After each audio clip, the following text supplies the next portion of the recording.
பாலா வந்து நண்பனாக இருந்தார். ஆரம்பத்துலேருந்தே எனக்கு ஃப்ரெண்டு தான் அவர். அவர் உதவியாளர் இருக்கிறப்பயே நான் பழகிட்டேன். அப்போ நான் ராசியா 92, 93 பழகிட்டேன். நான் 93லேயே நான் ராசியா படம் பண்ணுறப்ப பண்ணதுக்கப்புறமா நட்பு தொடருது. அவர் அந்த என்னுடைய படம் ரிலீஸ் ஆயிடுச்சு.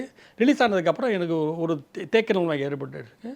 அப்போது அடுத்து என்ன பண்ணலான்றப்போ விஜய் டிவியில் ஒரு சீரியல் ஒன்று 2000 ஒரு சீரியல் பண்ணுறேன், சாரதான்னு சீரியல். அந்த சீரியலுக்கும் பவதானி இளையராஜா தான் இசை. அவங்க முகப்பு இசை அவங்க முதல்ல நம்ம சீரியல் பண்ணுறாங்க. இது மாதிரி பண்ணி அப்படி போகுது. அப்புறம் இன்னொரு படம் ஒன்று ரோமியோ சொல்லிட்டு ஒரு படத்தை ஆரம்பிக்கிறேன். அந்த படமும் எனக்கு சரியாக 16 நாள் ஷூட்டிங், பிரியாமணி இதெல்லாம் வச்சு ஆரம்பித்து அந்த படமும் எனக்கு சரியாக வரல. அந்த கட்டத்தில் பாலா வந்து அப்படியே பிதாமகன் நந்தா சார், அப்புறம் பிதாமகன் வர்றாரு. அவர் நான் கடவுளுக்கு படத்துக்கு நான் ஒரு படத்துக்கு விஷயமாக போகிறப்போ தேனிக்கு போயிருந்தோம். பப்பீஸ்ன்னு ஒரு ஹோட்டலில் தங்கியிருந்தேன். நானும் ஒரு தங்கியிருந்தேன். ஏன் பட விஷயமாக போயிருந்தேன். பண்ணுறப்போ பாலா சரி சாயந்தரம் மீட் பண்ணுவோம் கண்ணன் அப்படின்னு வாங்க ரூமுக்கு வந்துருக்கண்ணா. அவர் ரூமுக்கு வர சொன்னார். நான் ஏன் கதையை சொல்கிறதா சொல்லியிருந்தேன் பாலாக்கிட்ட.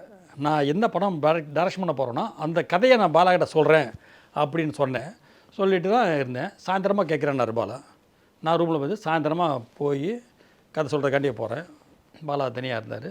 வேலை அதுக்கு முன்னாடி அவர் நான் கடவுள் படம் ஆரம்பிச்சுட்டு இருக்கிறாரு. கண்ணன் இதை கேளுங்க அப்படின்னாரு. நான் கடவுளை சொல்கிறாரு என்கிட்ட, நரேஷன் பண்ணுறாரு. அந்த விஷயத்தை சொல்ல அப்படி எனக்கு ஒரு பிரமிப்பாகி போச்சு. கதையை அது கேட்டு முடித்த உடனே அந்த அகோரி அந்த தன்மையும் காசியும் கங்காவும் இதுவும் அதுவும் மிரட்சி ஆகிட்டு ரொம்ப பிரமாதம் இருக்குவாடா, நீ மறுபடியும் ஒரு சத்யஜித்ரு சும்மா இருங்க அப்படின்னாரு. இல்லைன்னா தென்னாட்டின் சத்யஜித்ரு. ஏன்னா பதேர் பாஞ்சாலி மாதிரி ஒரு படம் அப்படி ஒரு படமாக வந்து இருந்துச்சு. அந்த காட்சி ஓடி அப்படி இருந்தது.